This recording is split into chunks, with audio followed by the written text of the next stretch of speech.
Okay, so here we are. We're going to do a little update on the garden here. We noticed an issue as far as our produce is concerned. As a matter of fact, I can see some problems over there already. Our tomato plants, they have what is called bottom rot. And typically it's caused by a calcium deficiency or too much nitrogen. And so what it does is basically the bottoms get nasty and they rot. Let's see if I can get that to focus. And that's a problem. So they turn nice and nasty. It's not isolated to just one plant. It is every tomato plant that we have in here. So 6 tomato plants all suffering the same thing. So let me show you what I'm talking about. So over here we have some tomatoes that are starting to ripen up. But I'll tell you right now, I can tell based on these black spots that we have rot. And there it is.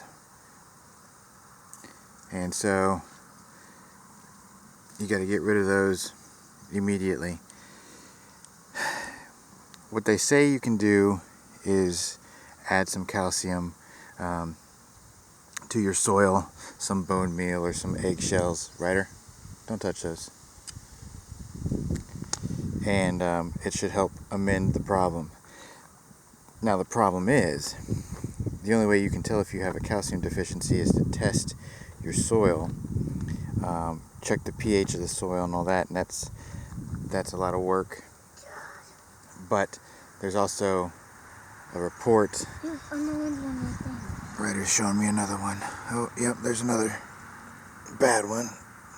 So see there? Bad, bad.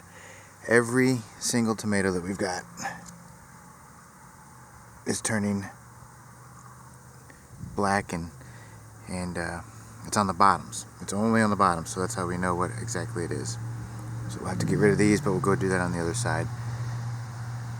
As I was saying, there's claims in the farmers' almanacs and stuff that bottom rot is typically found on the first production of tomatoes, and then it kind of fades away depending on the situation.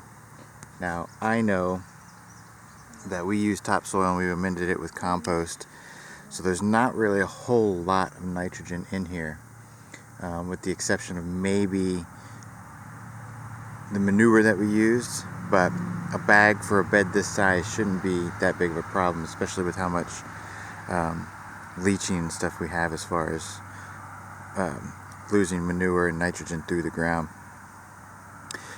So it couldn't hurt to add more calcium, like eggshells and things like that, but by the time you have this many tomatoes, the calcium is just not going to dissolve into the soil fast enough to really save your crop. Hopefully whatever flowers after we put the calcium in, basically if you have fruit now, you're pretty much screwed.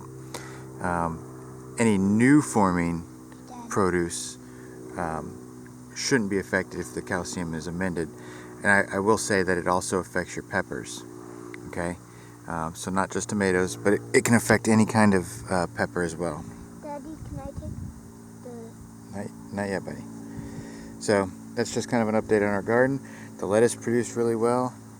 We've got bees on the lettuce flowers. I've never seen lettuce flower before, but those are lettuce flowers. Lettuce has pretty much stopped producing. It's kind of late, it's very hot, but they grew up, so we let them grow just to get the flowers and have the bees come around. The good pollinators. Rosemary's still doing good. Peppers are flowering again, but unfortunately they will have the same rot problem. Basil's doing good. We've got oregano down there that's kind of spreading out like a weed. We've got some thyme on the other side that's doing good. Basil's flowering.